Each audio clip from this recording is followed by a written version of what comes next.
Good afternoon. Great to have you with us here at 4 o'clock. I'm Dustin Grove. And I'm Felicia Lawrence, and we begin with the big move that everybody is talking about, the Indianapolis Colts. The NFL trade deadline just officially happened minutes ago, about 3 minutes ago, and the Colts made one of the biggest moves of the day. We're talking that blockbuster trade. And it was a trade that saw the team acquire Sauce Gardner from the New York Jets.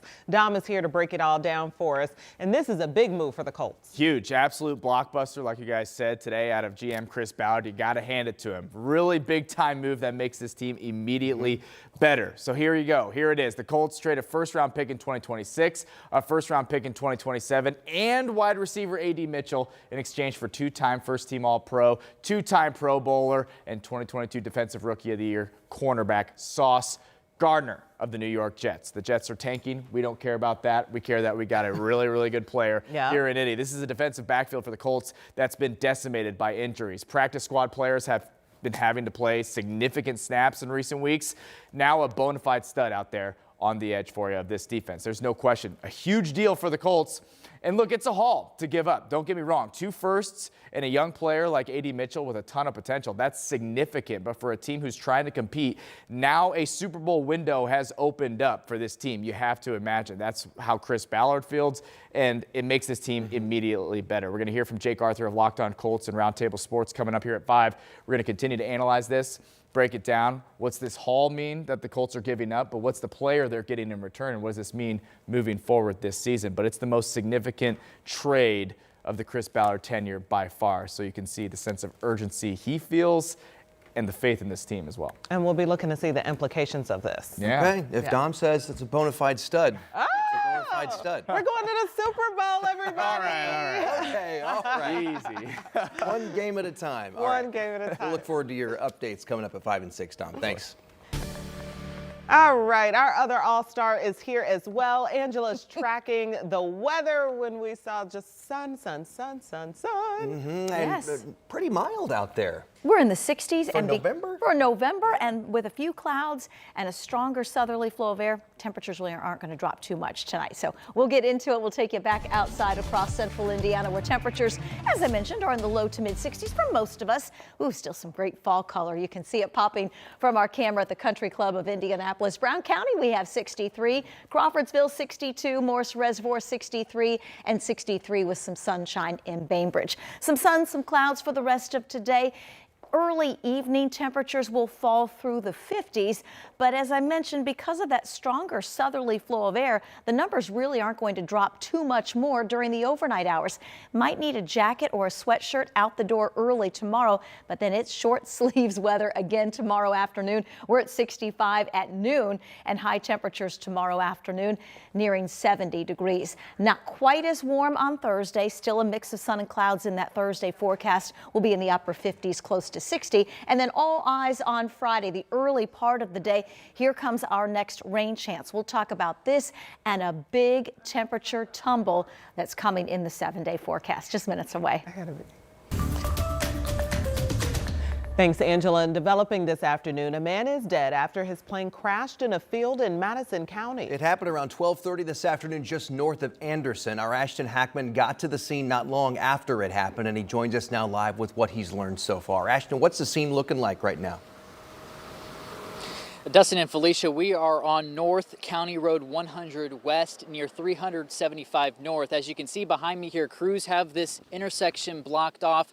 This is as close as they'll let us get. We're about a half mile from that crash site, and you can see some of the flashing lights still along the tree line as investigators with the Madison County Sheriff's Office is still on scene. Now, investigators tell me this small tail dragger style plane may have clipped a tree after it touched down several times in this nearby field. The plane caught fire, and neighbors helped put out some of those flames before first responders arrived here.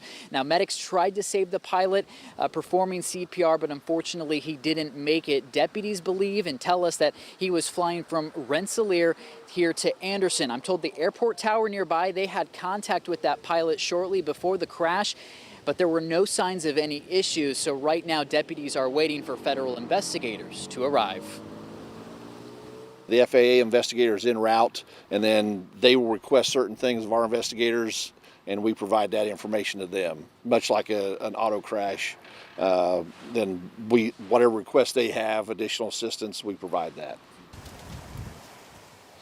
An autopsy is set for Thursday. We expect to learn the pilot's name after family is notified. The NTSB, they confirmed that they are investigating this crash.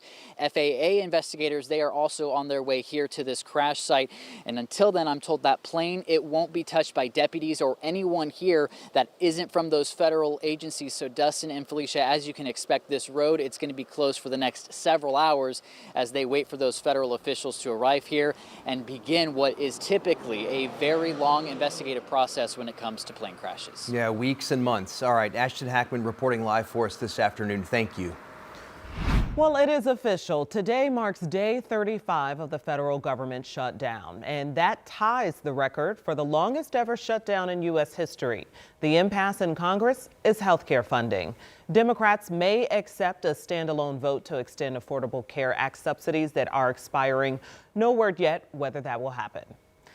And here in Indiana, families are still scrambling to put food on the table for children as November SNAP benefits have still not been delivered for November. And that's why now more organizations are stepping up to help, including volunteers at the Indiana Youth Institute, or IYI. Our Matthew Foltz joins us now and spoke with some nonprofits as they packed bags and getting all that stuff for students and their families. And we've seen so many people try and fill these gaps here. Yeah, it's really all hands on deck, it seems like, so many organizations coming together. And this is what it was about today here in downtown Indy. And there were hundreds of bags of healthy ingredients packed and sealed over the last 2 days. And really, they're going to be delivered for children and families at different schools and organizations across central Indiana. So here's a look at some of the video we shot earlier as volunteers with the Indiana Youth Institute spent part of their morning over at Marriott in downtown Indy packing these bags.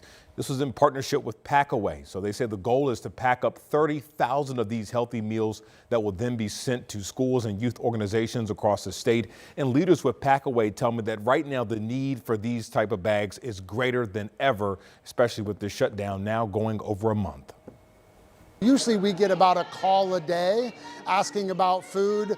Over the last week, we've gotten probably 10 to 15 calls a day. So the need is significant and we're trying to move as quickly as possible.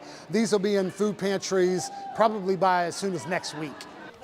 Now, I'm told that families who are enrolled in these participating schools and organizations will be notified when these bags are delivered and ready for them to pick up. Now, Dustin and Felicia, this isn't the only organization we know right here in central Indiana that's working around the clock to really provide for these families. So coming up at 5, I'll share more ways on how families can really get free food as well as groceries through Indy Parks right now. So that's a big need. So that's coming up at 5 o'clock. Yeah, a lot of hands on deck. You see all the logistics that it takes to go in to pack all the food. They need volunteers as well.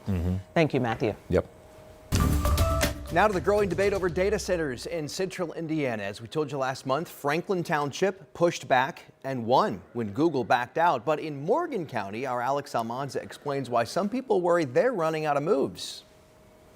A data center project like the one here in Morgan County keeps inching closer to reality, despite pushback from many residents who say they've been left in the dark on specifics.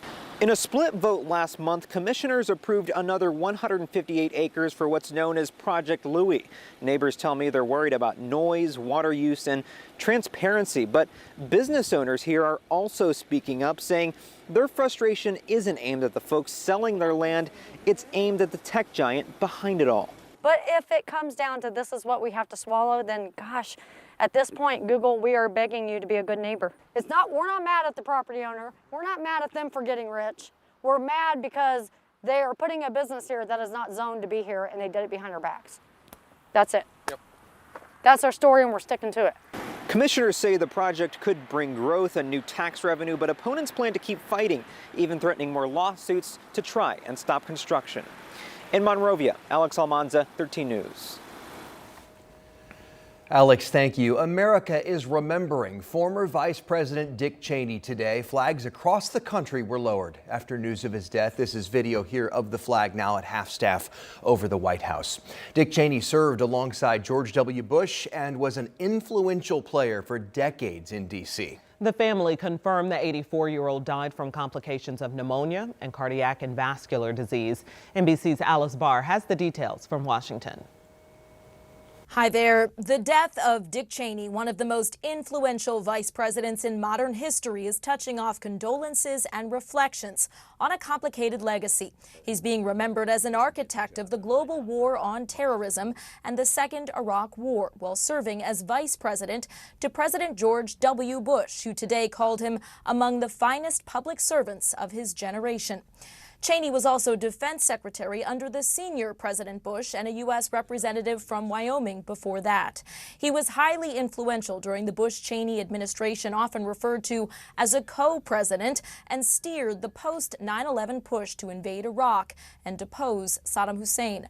Though famously no weapons of mass destruction were ever found and there were years of fallout in an Iraqi civil war, Cheney never publicly wavered from his decision-making, nor his hard line on enhanced interrogations of al-Qaeda terrorists, widely considered torture.